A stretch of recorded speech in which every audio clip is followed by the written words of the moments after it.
ప్రేజలాడండి. నా పేరు అబ్రహాం ఇస్సాకు యాకోబుల ప్రార్థనా సంఘపు పాస్టర్ని. హైదరాబాద్లో ఉంటాను. ఈ యొక్క వాక్యాన్ని ఈరోజు మీకు చెప్పబోతున్నాను. కనుక ఆ యొక్క వాక్యం విని మీరు బలపడి ఎదుటి వారిని కూడా బలపరచడానికి ప్రయత్నించవలసినదిగా నేను కోరుచున్నాను.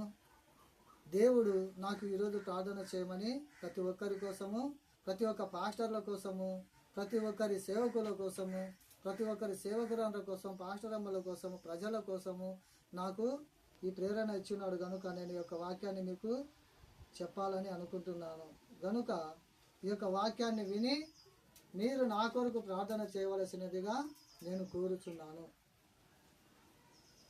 అపోస్తలుల కార్యములు 3వ అధ్యాయము 1వ వచనం మనం చూసుకున్నట్టయితే, పగలు 3 గంటలకు ప్రార్థన కాలమున పేతురును యోహానును దేవాలయమునకు ఎక్కి వెళ్ళుచుండగా పుట్టినది మొదలుకొని కుంటివాడైన ఒక మనుష్యుడు మోసుకొని పోబడుచుండెను.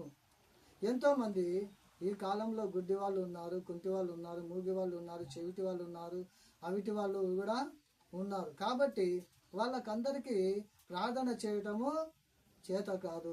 వాళ్ళకు ప్రార్థన చేయడానికి వాళ్ళు ఎవరు ముందుకు రారు. చర్చికి రావాలన్నా కూడా వాళ్ళు ముందుకు రారు. ఎందుకంటే వాళ్ళకు అవిటి జీవితమే దేవుడు ఇచ్చినది. ఎందుకంటే నిన్ను తయారు చేయడానికి, నీళ్ళ ఉద్రేకాన్ని తేవడానికి, నీళ్ళ ప్రార్థన బలాన్ని పెంచడానికి, అటువంటి వారి కోసం ప్రార్థన చేయడానికి దేవుడు నిన్ను వాడుకున్నాడు. ఎందుకంటే దేవుడు నిన్ను సేవకునిగా ఎందుకు ఎన్నుకున్నాడు అంటే, ఈ యొక్క వాక్యం సెలవిస్తున్నది ఇటువంటి వారి కోసమే నువ్వు ఉపయోగపడాలి. ఎందుకంటే కొర్నేలి అనే ఒక వ్యక్తి దేవుని యందు భయభక్తులు కలిగి చెడుతనం విసర్జించి తన కుటుంబ సభ్యులతో భయభక్తులు కలిగి దాన ధర్మాలు చేస్తూ తన పుణ్యకార్యములు చేస్తూ ఉండగా దేవుని యొక్క దూత కలలో కనిపించి, కొర్నేలి నీ ప్రార్థనలు నెరవేరాయని చెప్పడం జరిగింది. కాబట్టి ఈ రోజుల్లో నీ ప్రార్థన వింటున్నాడా లేడా, దేవుడు అన్న ఒక స్వరము నువ్వు వినదలుచుకుంటే ఇటువంటి వారి కోసం నువ్వు ప్రార్థన చేయాలి. ఏమిటి ఆ ప్రార్థన అంటే, పగలు 3 గంటలకు ప్రార్థనా కాలములా, కొర్నేలి ఇంట్లో కూడా 3 గంటలకి పగలు మాట్లాడాడు. ఎందుకంటే ఇక్కడ కూడా పగలు 3 గంటలకి దేవుడు మాట్లాడుతూ ఉన్నాడు. పుట్టినది మొదలుకొని కుంటివాడైన ఒక మనుష్యుడు మోసుకొని పోబడుచుండెను. ఎక్కడికి? చర్చి దగ్గర అడుక్కోవడానికి. ఎందుకంటే చర్చి దగ్గర ఎందుకు అడుక్కోవాలి? అక్కడ రాజులు వస్తారు, ధనికులు వస్తారు, పేదవాళ్ళు వస్తారు. ప్రతి ఒక్కరు ఒక్కొక్క రూపాయి ఇచ్చినా అతని కడుపు నిండిపోతుందన్న ఆలోచనతో ఎందుకు అడుక్కునే స్థితి వచ్చిందంటే, అతనికి ఒక అవయవము, ఒక కాలు లేదు.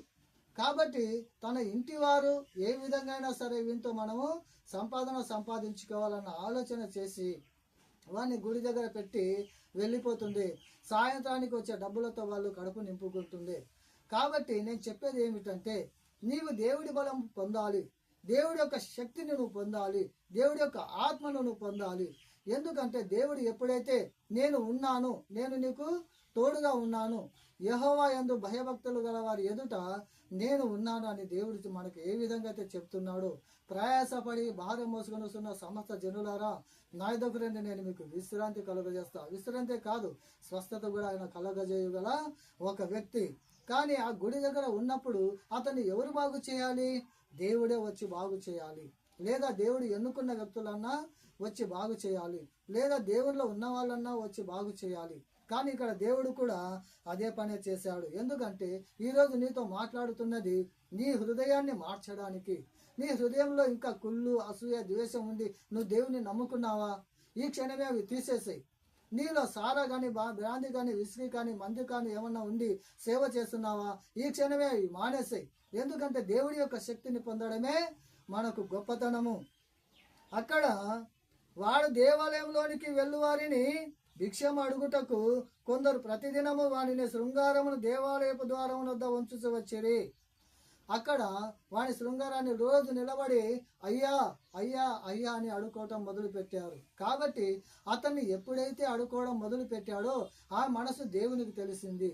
ఇజ్రాయేలుల ప్రజలు కూడా వాళ్ళు కష్టపడేవాళ్ళు, వారి బాధ అంతా ఇంత లేదు, ఈ చెరసాల బ్రతుకు ఎంతకాలము అని వాళ్ళు మూలిగి కష్టపడేవాళ్ళు.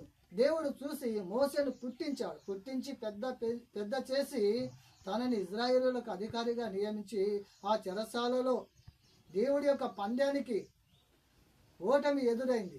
ఆ ఓటమిని ఓడించి వాళ్ళనందరినీ కూడా నడిపించేశాడు దేవుడు. అటువంటి మనసును నువ్వు ధరించేది ఉంది కాబట్టి నువ్వు ఒక క్రైస్తవుడివైనా సరే, ఒక ఏ కులమైనా సరే, నువ్వు ప్రతి ఒక్కటి చెడు కార్యం అనేది మానివేయాల్సిందే.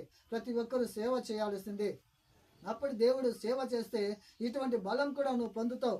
అక్కడ ఇంచుమించు వాడి శృంగారం రోజు అయ్యా అయ్యా అని శృంగారంతో నిలబడి వాడు అడుగుతూ ఉండగా అక్కడ నుంచి పేతురు యోహానులు దేవాలయంలో ప్రవేశింపబోచున్నప్పుడు వాళ్ళను చూచుకుంటా భిక్షం అడుగగా ఏమంటున్నాడు దేవుడు కదా, నువ్వు ఎప్పుడైతే నన్ను అడుగుము నేను నీకు సమాధానం చెప్తాను. నువ్వు ఇదిగో నేను నీ హృదయపు తలుపు అనే తలుపు దగ్గర ఉన్నాను, నువ్వు తలుపు తట్టిన ఎడల నేను తలుపు తీస్తా.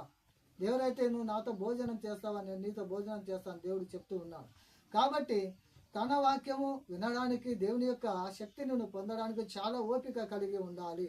ఎందుకంటే ఆ ఓపిక లేకనే నీవు దురాత్మల పాలైపోయి దురాలోచనలు ఎక్కువ అయిపోయి నువ్వు నాశనం అయిపోతూ ఉంటావు.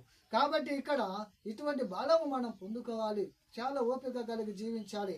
ఇక్కడ చూడండి, పేతురు యోహాను ఇద్దరు నడుచుకుంటూ వెళ్తూ ఉంటే ఒక అందమైన రాకుమారులాగా అతనికి కనిపించే వరకు వాళ్ళని చూస్తూ అయ్యా అయ్యా అని దానం చేయి అని అడగాడు.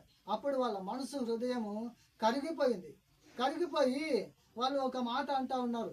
ఏమని అంటా ఉన్నారంటే, వాడు పేతురు యోహానును దేవాలయం ప్రవేశింపబోచున్నప్పుడు భిక్షం అడుగగా పేతురు యోహానును వారిని తేరి చూచి మా తట్టు ఇక్కడ చూడు, ఎందుకంటే వారి యొద్ద ఏమైనా దొరుకునని కనిపెట్టచ్చు వారి యందు లక్ష్యం ఉంచాను. ఎంతో భక్తితో వాళ్ళ ముందు లక్ష్యం ఉంచాను. ఎంతో భక్తితో వాళ్ళనే చూస్తున్నాడు. జేబులోంచి ఏమైనా బంగారు వజ్రాలు తీస్తారేమో అని వాడు ఆశపడ్డాడు. కానీ వాళ్ళు అలా చేయలేదు. ఏం చేశారు? అంతటా పేతురు వెండి బంగారములు నా యొద్ద లేవు, కానీ యేసుని నామమున నాకు కలిగినదే నీకు ఇచ్చుచున్నాను, నజరేయుడైన యేసుక్రీస్తు నామమున నడుమని చెప్పి వాని కుడి చెయ్యి పట్టుకొని లేవనెత్తెను. హల్లెలూయా. ఎందుకంటే దేవుడి యొక్క వాగ్దానము నెరవేర్చుటకు నిన్ను పుట్టించాడు. నువ్వు దేవుని కోసమే ఉపయోగపడాలి. నువ్వు లోకానుసారమైన జీవితం నీతో ఉంటే మానివే. దేవుడు అడుగు నీకు ఇస్తా. నీకు బలం కావాలా, శక్తి కావాలా, ప్రతి ఒక్కటి కూడా ధనము కూడా కావాలంటే, బంగారు కావాలంటే నీకు పరలోక రాజ్యంలో ధనం కూర్చబడి ఉన్నది. కాబట్టి వీళ్ళు నీకు ఇచ్చుటకు నా దగ్గర ఏమీ లేదు, కానీ నాకు కలిగినదే నీకు ఇస్తున్నాను. అంతకంటే విలువైనది ఏమిటది? స్వస్థత. ఆ స్వస్థత వరము ఎప్పుడైతే వీళ్ళు పొందాలో అందరినీ కూడా నయం చేసుకుంటూ వస్తూ ఉన్నారు. ఆ కుంటివాడైన వాడు చేయి పట్టుకొని ఇట్లా లేపినప్పుడు అతని కాలు చీళ్ళ మండలములతో సహా బయటికి వచ్చి లేచి నిలబడ్డం మొదలు పెట్టేశాడు.